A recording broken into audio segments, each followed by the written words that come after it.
Garrett Nussmeier will play Saturday against Southeastern Louisiana. So, what should we expect? It's Locked on LSU. Here we go.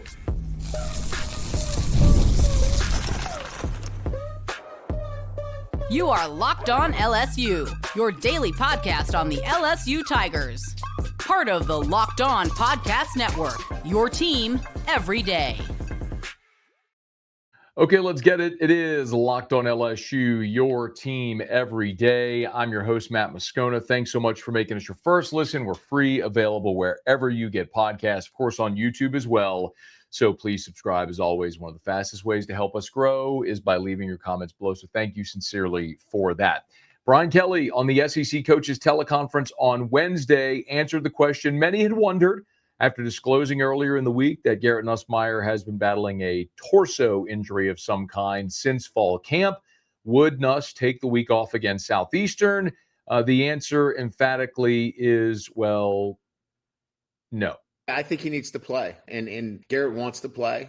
He's capable of playing. As I said, the torso injury slowed him up, and it slowed up, in some instances, the development of the offense, too, because we needed to be very careful with him. And we knew we had two, in particular, very, very difficult games with Clemson on the road and a charged-up Florida team. So, we dialed back practice. We dialed back what we were doing to make sure that we protected him. But he's now on the other side of it because we were able to do that. And so this week is an opportunity for him. He's doing some things in practice he hasn't done in the last month. So we're pretty excited about what he could do this weekend. That is interesting. So we start to piece together the entirety of this puzzle with the information Brian Kelly has given us. So we can put this timeline together now, okay? I shared with you, if you're an everydayer, shout out, thank you. I went through my notes on Monday when Brian Kelly disclosed this torso injury. And 8:15, August the 15th, the media was watching a practice. It was a Friday at the indoor, and Garrett Nussmeier was not throwing. He was practicing. He just didn't attempt to pass. We asked Brian Kelly, said load management, he's on a pitch count. We now know the reason that he was on the pitch count was because they didn't want him turning and maybe aggravating that torso injury. They're basically giving him rest. So that's been more than a month now. That was August the 15th. 8 days after that, on the 23rd, on 8/23, the scrimmage in Tiger Stadium, Garrett Nussmeier again didn't throw a pass. Brian Kelly said maintenance, pitch count, load management, all that sort of stuff. So they have been managing this effectively, as you heard him say, to get him ready to play on Saturdays. And because they had been managing this throughout practice in the week, maybe he wasn't doing as much as he normally would have, that, as he said, it slowed the development of the offense. Now, look, Garrett Nussmeier's got great rapport with Aaron Anderson. Doesn't it show? Maybe not as good a rapport yet with Barry and Brown or Nick Anderson or some of the newcomers in this offense. Certainly a new offensive line as well that has to learn their protection. So maybe some of that was slowed. He also mentioned that they dialed back in practice there, which might have slowed them a little bit. But right now, he's closer. Nussmeier's closer to 100%. As Brian Kelly said, he's on the other side of it. So now with that in context, that it's been a month and they've been managing for a month and Nussmeier has been healing. Remember back on Monday when Brian Kelly was asked to disclose the torso injury, and Kelly was asked, is this injury to this torso situation limiting what you can do offensively? Okay. No, come Saturday, he's good to go. We've limited him a little bit during the week because of some tightness that he's had in his torso. It's an upper body injury that you want to be careful with how many reps he's getting throwing the football. So he's overcoming that, but we cut him down substantially. I think he's on the other side of that. But we had to be really careful with him the first few weeks. So it eventually may go away, or? Oh yeah, and I think with the bye week after Ole Miss, we should be in a great place. So the natural question that a lot of people asked after that soundbite was, if the bye week after Ole Miss is what he needs a week to shut it down to be 100%. Why not shut him down this week against Southeastern Louisiana? And I understand that, but what I can also say is, the ambition is a bigger goal than beating Southeastern.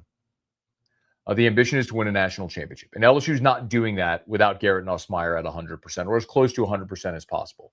So why run Garrett Nussmeier out there against Southeastern? And I get that. The flip side of it is you practice all off season, all through fall camp, all throughout game week to play in the game. Same conversation we had about Whit Weeks getting ejected for targeting. All that practice, all that preparation for this finite amount of opportunities you get to go play, and someone's going to take one of those opportunities away from you.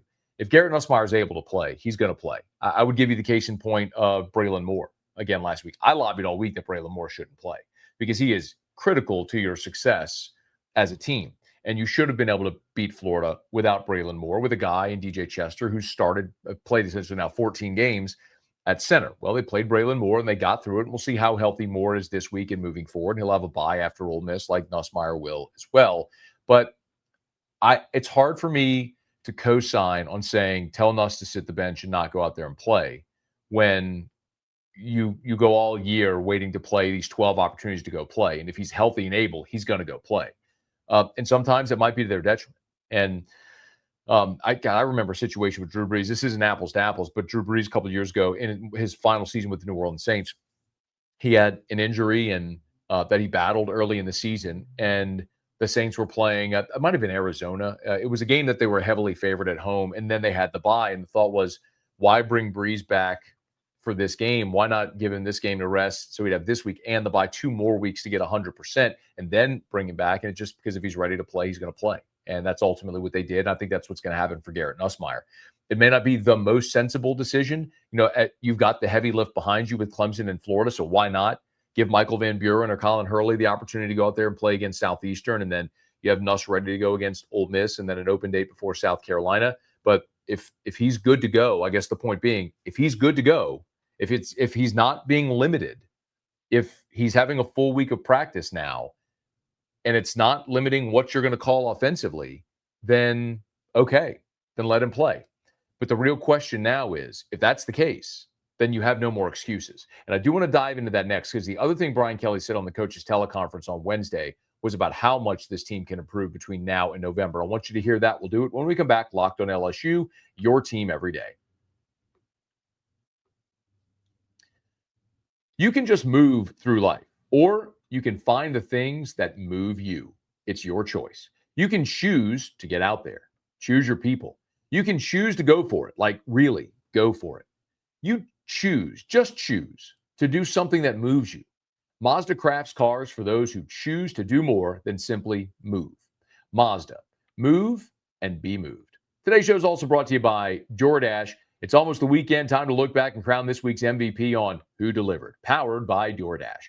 Just like you can win every Saturday with DoorDash Streaks, saving more every time you order, these players delivered when it mattered most. So let's break it down. How about for LSU, the entire defensive backfield? 5 interceptions, and it was 4 players. Of course, 2 by Deshaun Spears. The transfers A.J. Halsey and Tamarcus Cooley. How about DJ Pickett getting his first career interception? When the pressure was on, DBU came through. No hesitation, no delay. And if you've been watching week after week, this performance by the LSU defense is no fluke. LSU's defense is on a streak. And just like the Tiger defense delivered for LSU, DoorDash delivers your Saturdays. With DoorDash Streaks, you save every Saturday that you order. So stack it up all season, and you can save up to $250, including $100 in DoorDash credits. Order this Saturday. Keep the streak alive. Fuel your game day only with DoorDash. Terms apply, promo period through 11/18. And finally, we're brought to you by our friends at Monarch Money. Love being able to tell you about Monarch Money for some time now, because most people can't name all their financial accounts or even what they're worth, whether it's 401ks, properties, or investments. And when you don't have the full picture, you can end up leaving money on the table. That's why there's Monarch Money.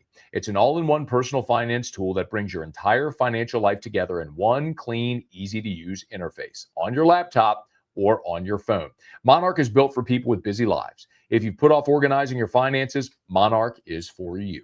Monarch does the heavy lifting for you. You can link your accounts in minutes, see clear data visuals, get smart categorization of your spending, finally feel in control of your money without ever touching a spreadsheet. Maybe it's you and your partner wanting to get on the same page with your finances. Monarch can help you do it.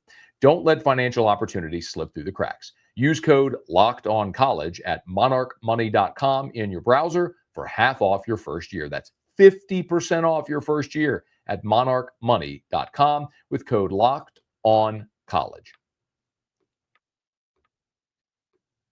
So obviously, if Garrett Nussmeier is going to play, and Brian Kelly is saying that Garrett Nussmeier's injury is not limiting the offense in the play call, all of the excuses now are out the window.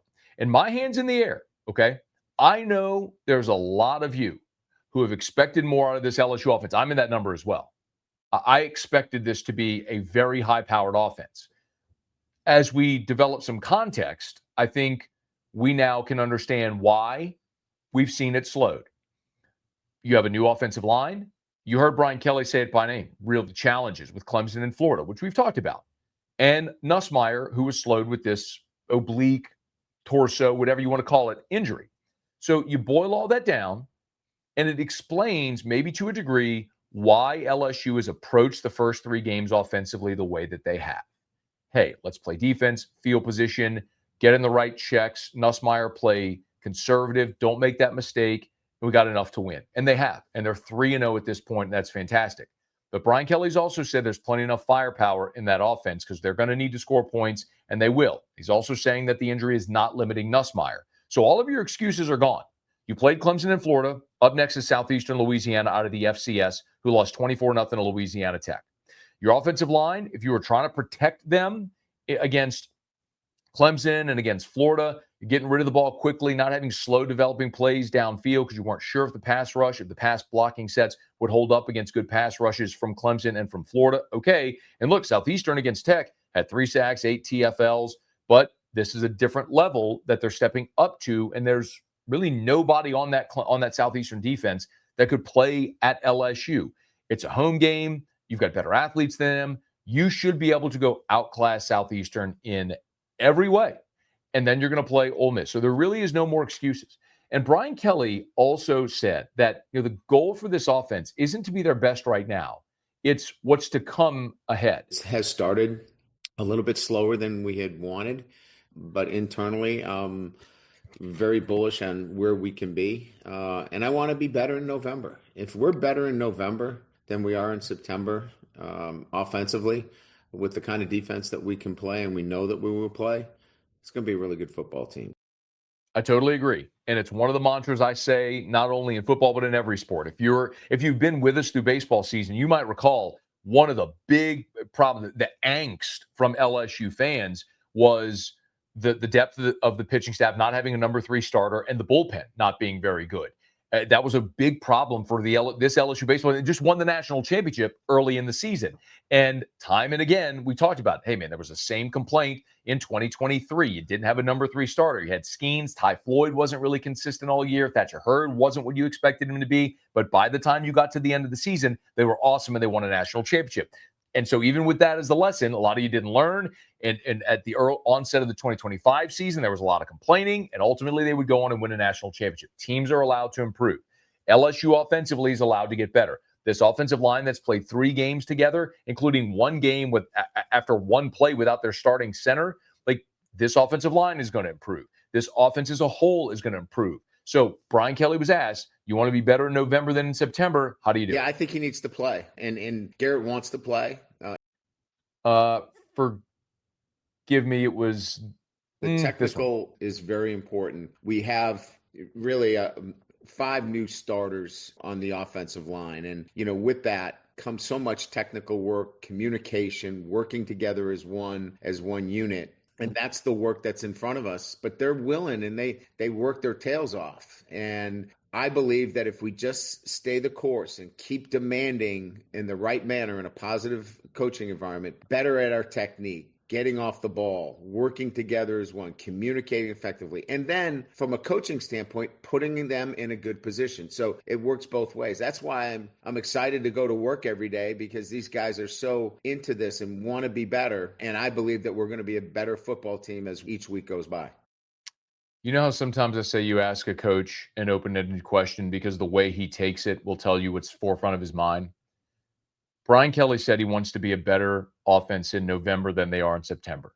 And the question was, okay, well, how do you become a better offense in November than in September? Notice he didn't talk about Garrett Nussmeier's health.